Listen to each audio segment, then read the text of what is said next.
Hello everyone and welcome in a new video. और आज की इस वीडियो में हम सभी लोग जो है पढ़ने वाले हैं single phase AC series circuit. ठीक है, यानी कि इसके अंदर जो हमारे आरएल सर्किट आते हैं या फिर एलसी सर्किट आते हैं या फिर आरसी सर्किट आते हैं, उनमें क्या करने वाले हैं, हम इम्पीडेंस वगैरह निकालने फाइंड आउट करने वाले हैं। ठीक है, तो इम्पीडेंस हो गया है और पावर, ये दो मेन चीज़ जो है हम इस वीडियो में फाइंड करने वाले हैं। कौन कौन से सर्किट्स की, आरएल हो गया, आरसी हो गया एंड और आगे देखेंगे। ठीक है, तो फर्स्ट ऑफ ऑल जो है हम लोग बात करने वाले हैं जिस सर्किट के बारे में, वो है हमारा आर एल सीरीज सर्किट। अब ये आर एल सीरीज सर्किट जो है ना, ये किस तरीके से बनता है, एक देखो इसमें क्या क्या चीज आई है। एक तो हमारा आएगा आर एंड एक हमारा क्या आएगा इसमें एफ। यहाँ पर हमारा V से कनेक्टेड होगा। इस तरीके का हमारा ये सर्किट बनेगा, बेसिक सर्किट बनाएंगे। ठीक है, इस तरीके का हमारा सर्किट बनने वाला है। इसको हम V नाम दे देते हैं। और जो V होता है ना, V की जो वैल्यू होती है, अगर हम इक्वेशन की फॉर्म में बात करूं, अगर मैं इक्वेशन की फॉर्म में बात करूं तो हम V को क्या लिखते हैं, V को लिखते हैं Vm साइन ओमेगा टी। और जो Vm होती है, Vm क्या होती है, ये मैक्सिमम वैल्यू, Vm क्या होती है, उस वोल्टेज की मैक्सिमम वैल्यू होती है। ये वाला जो है हमारा आर एल। ठीक है, अब रेजिस्टेंस।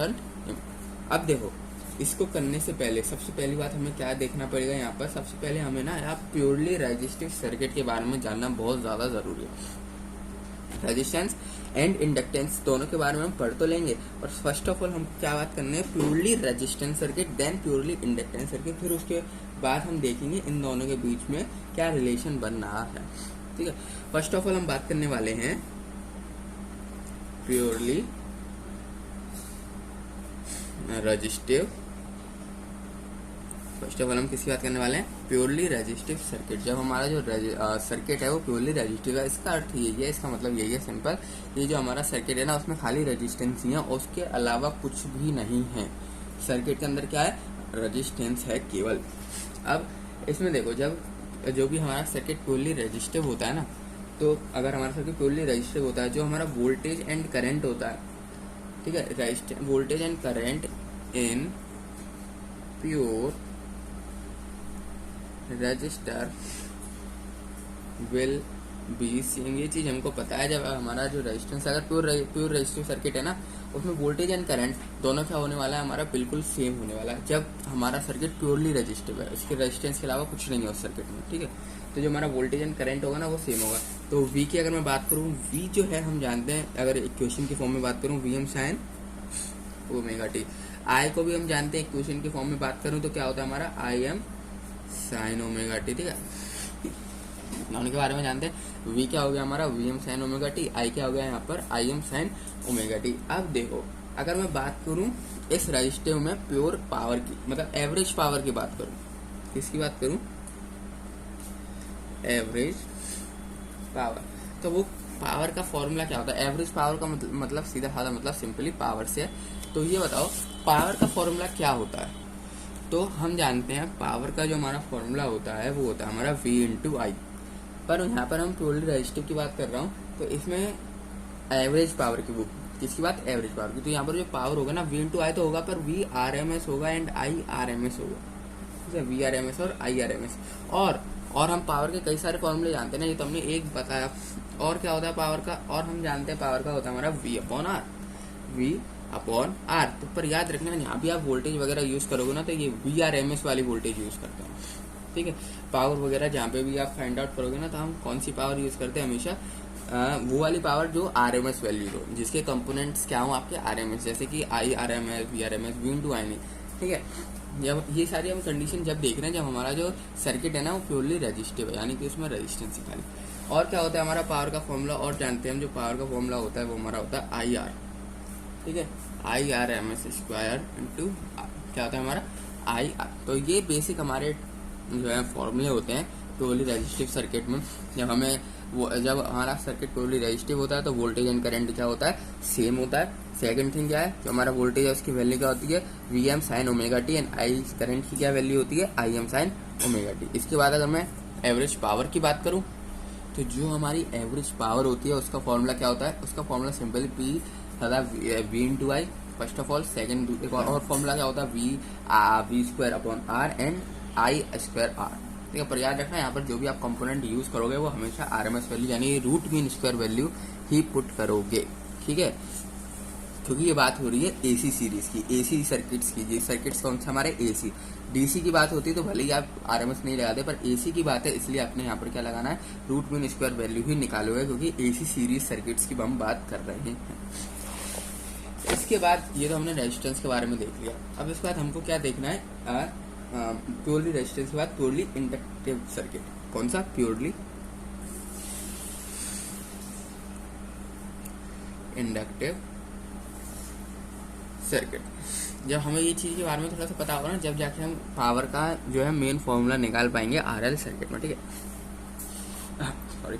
अब प्योरली इंडक्टिव सर्किट, अब इस सर्किट में क्या क्या होता है, देखो जो प्योरली इंडक्टिव सर्किट्स होते हैं ना, यानी कि जिसमें खाली इंडक्टेंस ही होता है, तो वो उसका जो वोल्टेज होता है ना वो हमेशा लीड करता है करंट से। जो वोल्टेज होता है, voltage will lead current by 90 degree. जो वोल्टेज है ना वो हमेशा लीड करता है करंट से बाय 90 डिग्री, यानी कि वोल्टेज एंड करंट का जो एंगल होता है, वोल्टेज एंड करंट का जो एंगल होता है ना वो हमेशा 90 डिग्री पे रहता है। याद रखना। इसका फेजर डायग्राम देखोगे तो इस तरीके से बनेगा, यानी कि वोल्टेज एंड करंट दोनों के बीच में जो भी एंगल होगा ना वो हमेशा 90 डिग्री का ही होगा, अगर सर्किट जो है आपका प्योरली इंडक्टिव है।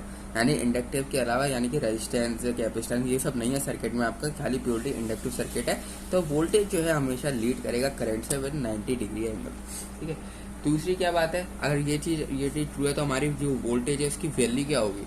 जब वोल्टेज लीड कर रहा है करंट से तो 90 डिग्री से, तो हमारी वोल्टेज की वैल्यू वो तो नहीं रहेगी जो हमारी रेजिस्टेंस में थी, यानी कि Vm sin ओमेगा टी तो नहीं रहने वाली है।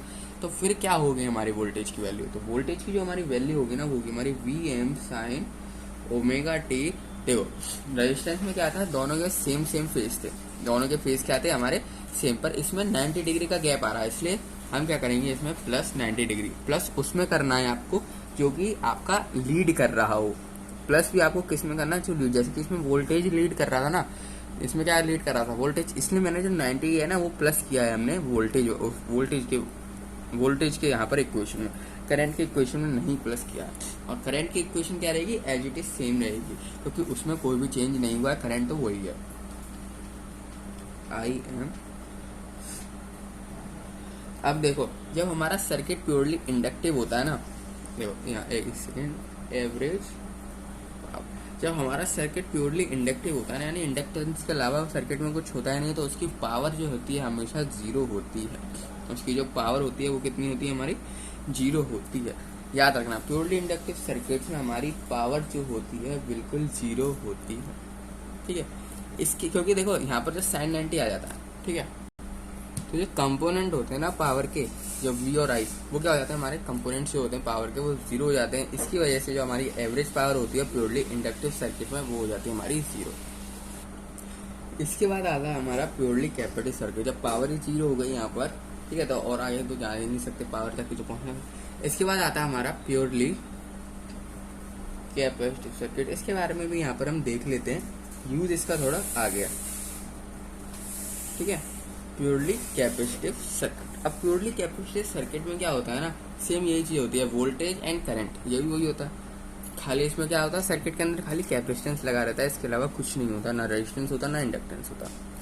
पर प्योरली कैपेसिटेंस सर्किट जो होता है ना, जो V और I के बीच में रिलेशन होता है वो थोड़ा अलग होता है। तो V जो होता है ना वो क्या करता है, V will lag I by 90 degree, यानी कि जो वोल्टेज तो जो आपका इंडक्टेंस था इसमें क्या हो रहा था, प्लस हो रहा था क्योंकि ये लीड कर रहा था, पर इसमें क्या हो जाता है ना, ये लैग हो जाता है, यानी कि वोल्टेज जो है करंट से 90 डिग्री कम होता है, 90 डिग्री कम, 90 डिग्री लैग करता है, ठीक है।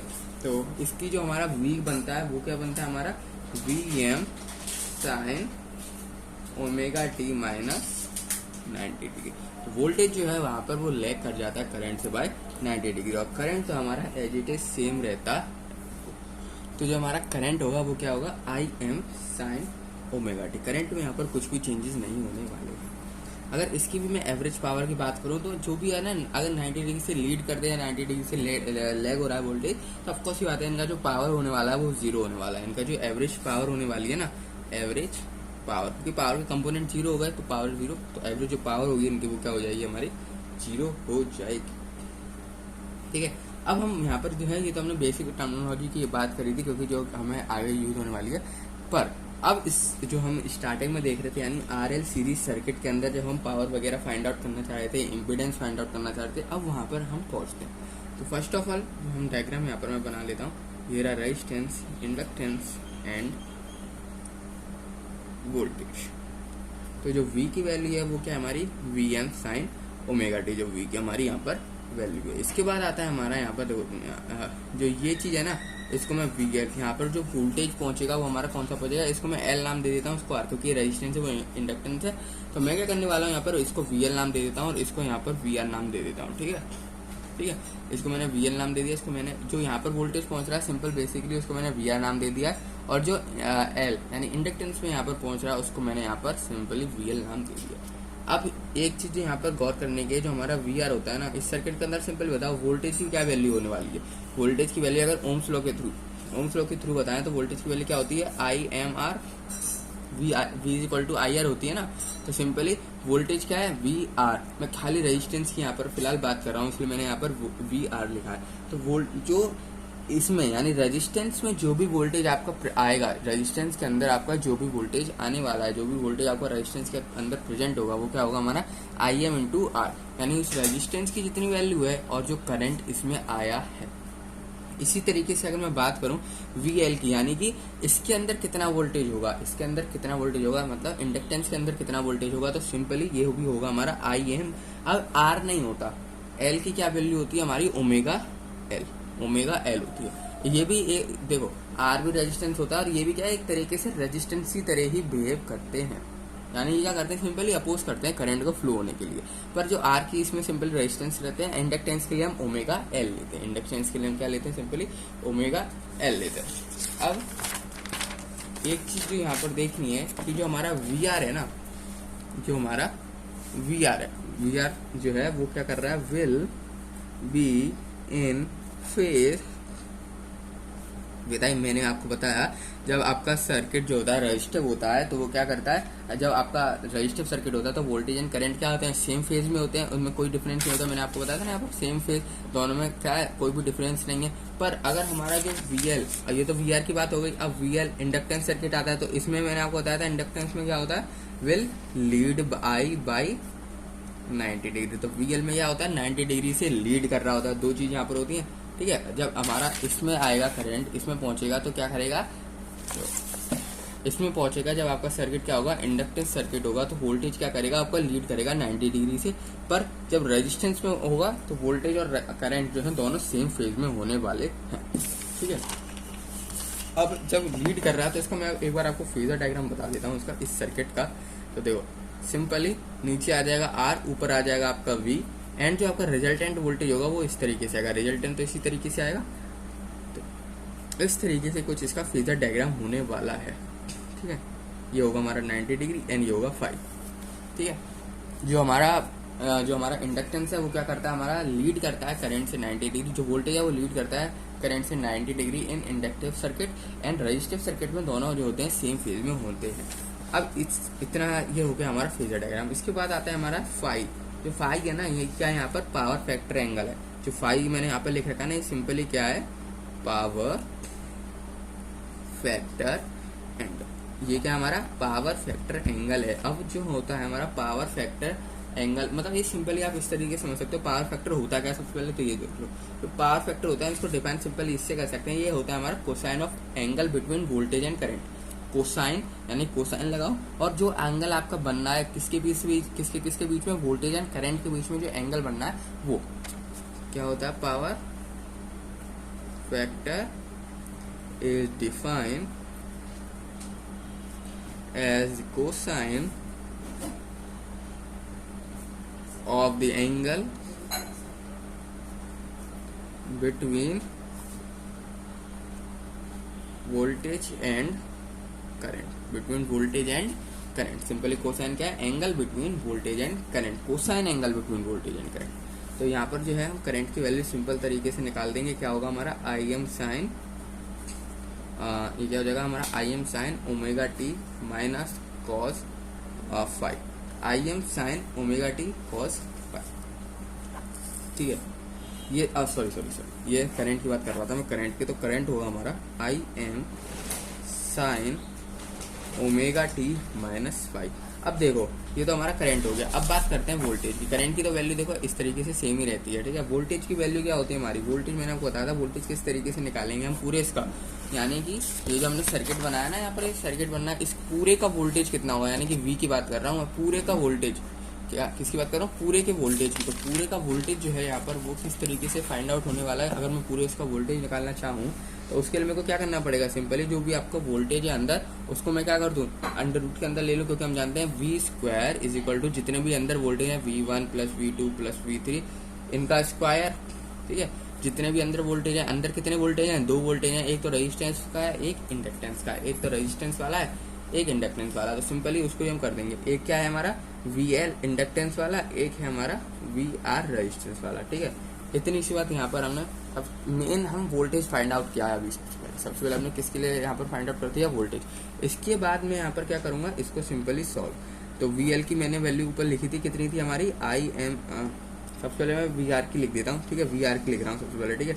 IM, एक तो IM का स्क्वायर कर दो एंड R का स्क्वायर कर दो, प्लस IM का स्क्वायर कर दो इनटू ओमेगा L का स्क्वायर कर दो। तो जो हमारी V की वैल्यू, इसमें देखो क्या कॉमन आ रहा है, क्या मैं अंडर रूट के बाहर लिख सकता हूँ? अगर मैं IM स्क्वायर को दोनों में से कॉमन ले लूँ तो आपको 80 बातें आ जाएगा, आपको 80 बातें आ जाएगा। तो अगर मैं इसको कॉमन ले लूँ तो क्या बनेगा मेरा? देखो IM का होल स्क्वायर, और अंदर क्या बचेगा हमारा? अंदर R plus omega L, R square and omega L square. अब देखो, अब इन दोनों में से मैं IM स्क्वायर को मैं बाहर ले सकता हूँ, रूट के क्या ले सकता हूँ मैं बाहर? जैसे ये रूट के बाहर आएगा, क्योंकि आराम से मल्टीप्लाई में मैं आराम से इसको बाहर ले सकता हूँ, ठीक है। तो देखो अब इसको मैं बाहर ले लूंगा और ये अंडर रूट के बाहर आएगा, तो सिंपली IM बन जाएगा, अंडर रूट के बाहर आएगा। और अंदर क्या बचेगा हमारा रूट के अंदर? Simply R square plus omega L का स्क्वायर, यही बचेगा, R square and omega L square. अब देखो ये बाहर मल्टीप्लाई में, इसको मैं क्या करने वाला हूँ? V के नीचे लेने वाला हूँ। क्यों ले रहा हूँ मैं? तो जो हमारा करंट है वो क्या आने वाला है? नीचे आ जाएगा, V के नीचे आ जाएगा सिंपली करंट। इसको मैं सिंपली जो हमारा करंट है वो कहाँ आने वाला है? V के नीचे।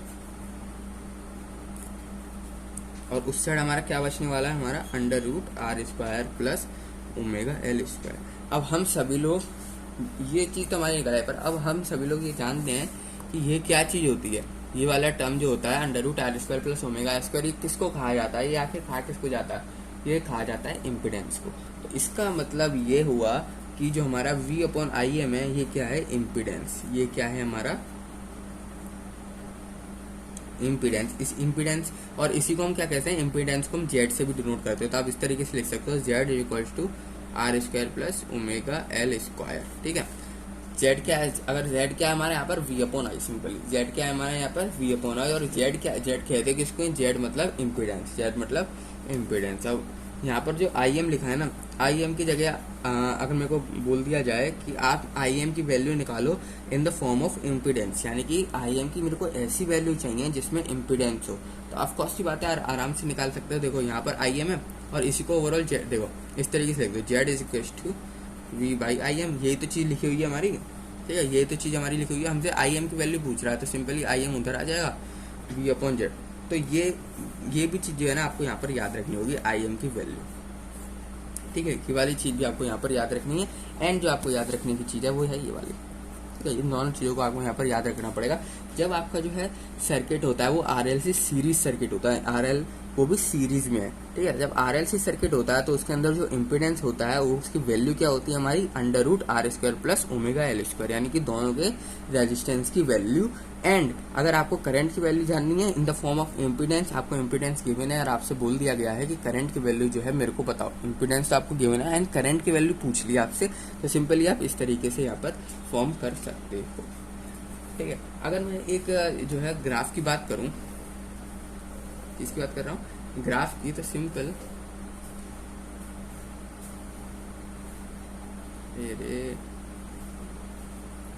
ठीक है। एंड एक जो हमारा ग्राफ, ये तो हमारा नॉर्मल ग्राफ है, ठीक है। ये हमारा नॉर्मल ग्राफ है जो हमारा ओमेगा टी वाला सिंपल साइनसॉइडल। पर जब हमारा, मैंने ऊपर दिखा था यहाँ पर आपको जो 5 से ये 5 वगैरह दिखाया था ना मैंने।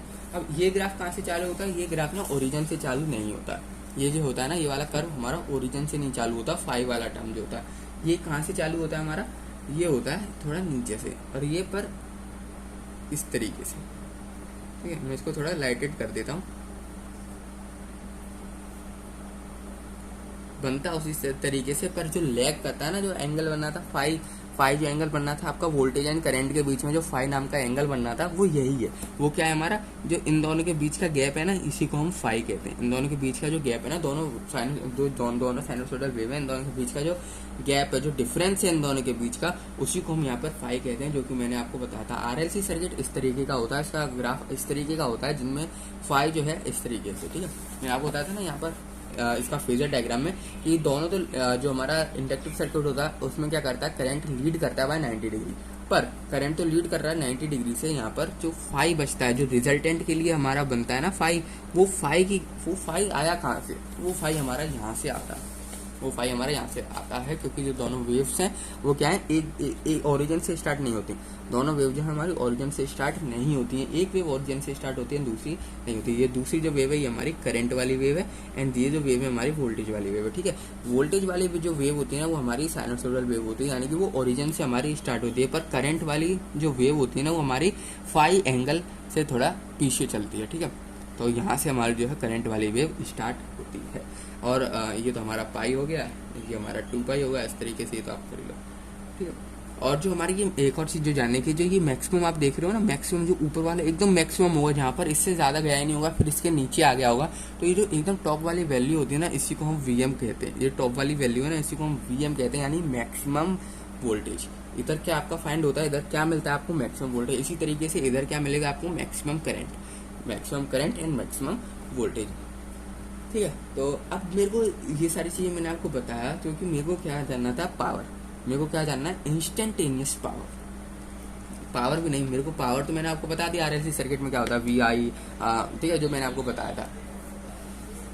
तो यहाँ पर हम इंस्टेंटेनियस पावर किस तरीके से निकालेंगे वो देखो। इंस्टेंटेनियस पावर निकालने का यहाँ पर क्या फॉर्मूला होने वाला है, तो सिंपली इंस्टेंटेनियस पावर सबसे पहले हम जानते हैं एवरेज पावर से इसको स्टार्ट करेंगे और इंस्टेंटेनियस पे पहुंचेंगे। एवरेज पावर की क्या वैल्यू होती है, वी इंटू आई।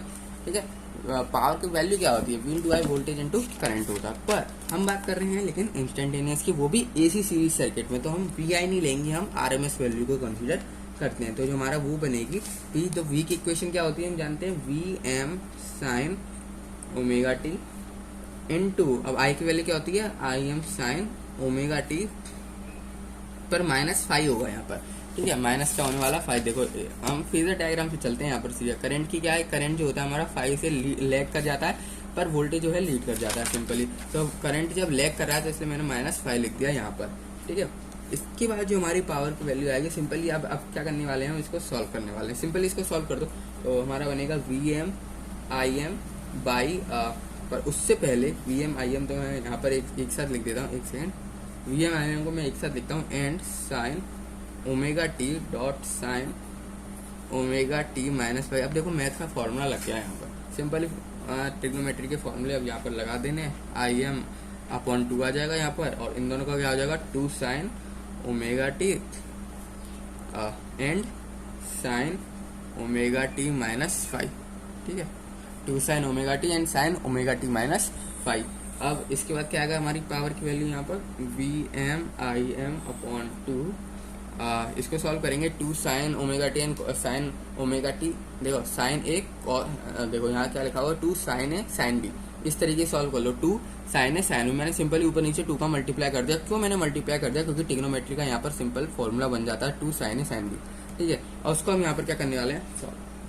जो दोनों 2 देख रहे हो ना, ये दोनों 2 आए कहाँ से, सिंपली दोनों 2 का मैंने क्या किया है, मल्टीप्लाई किया। क्यों किया मैंने मल्टीप्लाई, ताकि जो है मैं अपना फॉर्मूला बना सकूं। जो ट्रिग्नोमेट्री का मेरा फॉर्मूला होगा, हमारा फॉर्मूला होता है 2 साइन ए साइन बी वाला, वो वाला फॉर्मूला यहाँ पर लग जाएगा, जिसकी वजह से ना ये वाली चीज़ें जो है हमारी सॉल्व हो जाएगी। अब 2 साइन ए साइन बी का कहाँ लगाने वाला हूँ, यहाँ पर मैं फॉर्मूला, तो क्या आ जाएगा, कॉस, अब माइनस करना पड़ेगा ओमेगा टी में से, ए में से बी करना पड़ेगा माइनस, तो omega T minus omega T -5, इसको मैं ब्रैकेट में ले लेता हूँ। ठीक है, और क्या बनेगा हमारा यहाँ पर, माइनस कॉस। ठीक है, मैं ऊपर जगह नहीं इसलिए लिख रहा हूँ। ओमेगा टी एक बार माइनस होता है और एक बार क्या होता है हमारा प्लस होता है। ठीक है, अब इसको सॉल्व करेंगे, जो हमारी पावर की वैल्यू आएगी वो कितनी आएगी, वी एम Im/2। अब देखो इसको सॉल्व कर दो, ओमेगा टी से ओमेगा टी कैंसिल आउट हो जाएगा, cos फाई बचेगा खाली, और जो है यहाँ पर मेरा क्या बचने वाला है, cos, यहाँ पर 2 ओमेगा हो जाएगा, 2 ओमेगा टी माइनस फाइव। तो जो हमारी पावर की वैल्यू निकल के आती है वो कितनी निकल के आती है, Vm/2 cos phi minus cos 2 omega T minus five. अब यहाँ पर जो P है वो क्या आएगा हमारी, इसको थोड़ा इस तरीके से लिख देता हूँ, Im/2 मल्टीप्लाई कर रहा हूँ सिंपली मैं, जो Vm/2 है ना, इसका सिंपली इसमें मल्टीप्लाई, अंदर मल्टीप्लाई कर देता हूँ, तो ये क्या हो जाएगा हमारा cos फाई के साथ मल्टीप्लाई, अब इसके साथ मल्टीप्लाई कर दूंगा तो क्या हो जाएगा, Vm/2 cos 2 omega T minus five. तो यही हमारी जो होती है पावर की वैल्यू होती है in RL circuit, resistance and inductance circuit में पावर की वैल्यू क्या होती है हमारी, Vm/2 cos 5 minus Vm/2 cos 2 omega T minus. याद रखना इसमें जो मेन चीज़ है वो है साइन का, यहाँ पर आपको ध्यान रखना पड़ेगा, क्योंकि जब हम दूसरी निकालेंगे पावर की वैल्यूज तो उसमें भी साइन जो है अलग होंगे, इसमें भी साइन अलग है, उसमें साइन अलग होंगे, क्योंकि इसमें क्या कर जाता है, करंट लैग कर जाता है, वोल्टेज जो है लीड करता है। पर जब हम बात करेंगे कैपेसिटिव सर्किट में तो वोल्टेज लैग करता है, करंट लीड करता है, जिसमें जो हो जाएगा हमारा साइन यहाँ पर उल्टा। ठीक है, जो हमारी साइन, जो साइन से मेरा मतलब है ये जो साइन दिख रहा है ना, माइनस प्लस ये सारी चीजें जो होती हैं हमारी यहाँ पर चेंज हो जाएंगी। ठीक है, अगर मैं बात करूँ एवरेज पावर की इसके अंदर, ये तो मैंने इंस्टेंटेनियस पावर की बात करी ना, अगर मैं बात करूँ एवरेज पावर की इस सर्किट के अंदर, इस सर्किट के अंदर मतलब आरएल सर्किट के अंदर, आरएल सीरीज सर्किट के अंदर मैं एवरेज पावर की बात करूं तो वो क्या होती है हमारी एवरेज पावर की। तो सिंपली आपको क्या करना है, जो आपकी इंस्टेंटेनियस पावर है ना, इसमें इसकी एवरेज निकाल दो, AVG ऑफ इंस्टेंटेनियस, तो क्या आ जाएगा Vm। इंस्टेंटेनियस क्या है हमारी, यही जो मैं लिख रहा हूँ cos phi instantaneous power minus average of simply आप क्या कर दो, जो आपकी इंस्टेंटेनियस पावर है ना इसका एवरेज निकाल दो, इंस्टेंटेनियस पावर का सिंपली एवरेज निकाल दो, आपकी वैल्यू हो जाएगी। तो ये क्या आ जाएगा हमारा, देखो इधर जगह नहीं है तो मैं इधर लिख रहा हूँ थोड़ा, average of Vm/2 cos 2 omega T minus का 5। ठीक है, ये आ गया हमारा एवरेज पावर। अब देखो अगर आप इसका एवरेज निकालोगे तो ये जो हमारी सेकंड वाला ये जो है सेकंड वाली वैल्यू माइनस के बाद की सारी जीरो हो जाएगी, ये सारी क्या हो जाएगी हमारी जीरो, क्योंकि cos 2 ओमेगा टी माइनस 5 लिखा है ना, ये जो हमारी सेकंड वाला टर्म है, ये वाला टर्म है ये होने वाला है हमारा जीरो, ये क्या हो जाएगा हमारा जीरो। बचेगा क्या हमारा, सिंपली Vm/2 cos 5, क्योंकि इसका एवरेज क्या होगा यही, पर इसका एवरेज जीरो हो जाएगा, इस वाले टर्म का हमारा एवरेज क्या हो जाएगा जीरो, नीचे वाला जो लिखा है, पर ऊपर वाले टर्म का एवरेज एज इट इज यही रहेगा। तो हमारी क्या वैल्यू बन जाएगी यहाँ पर, सिंपली पावर की सिंपल, अब आपको करना क्या है यहाँ पर Vm/2 cos 5। अब सिंपली आप क्या कर दो, यहाँ पर वैल्यू को पुट कर दो। अब आपको क्या करना है, यहाँ पर वैल्यू पुट करनी है। अब कौन सी वैल्यू मेरे को यहाँ पर पुट करनी है, सिंपली तो देखो P = Vm। अब ये ना AC सीरीज सर्किट की मैं बात कर रहा हूँ, single phase in AC series circuit, topic ही हमारा AC था, इसलिए यहाँ पर आपको क्या लेना पड़ेगा, RMS वैल्यू लेनी पड़ेगी। अब Vm लिखा है, अगर मेरे को RMS वैल्यू के टर्म में चाहिए तो मेरे को सिंपली क्या करना पड़ेगा, Vm/2 कर दूंगा एंड Im/2 कर दूंगा एंड cos 5 कर दूंगा। इसको मैंने बस सिंपली क्या किया, अलग अलग कर दिया इन दोनों को। अगर मैं इन दोनों को एक साथ लिख दूं इन दोनों को, तो सिंपली √2 क्या बन जाएगा 2, एज इट इज वही ऊपर वाली चीज बन जाएगी हमारी। मैंने सिंपली कुछ नहीं किया, इन दोनों को अलग अलग कर दिया, सिंपली √2 लगा दिया। ये मैंने क्यों किया, क्योंकि मेरे को एवरेज पावर निकालनी है एसी में, तो मेरे को RMS वैल्यू चाहिए।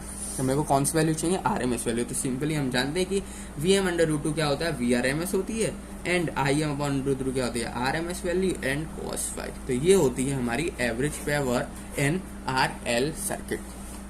ठीक है, इंस्टेंटेनियस पावर भी निकाल ली हमने, एवरेज पावर भी निकाल ली एंड वो भी निकाल लिया इम्पिडेंस। तो इस वीडियो में इतना ही, मिलते हैं आप सभी लोगों से नेक्स्ट वीडियो में हम resistance and capacitance series circuit के बारे में बात करने वाले हैं।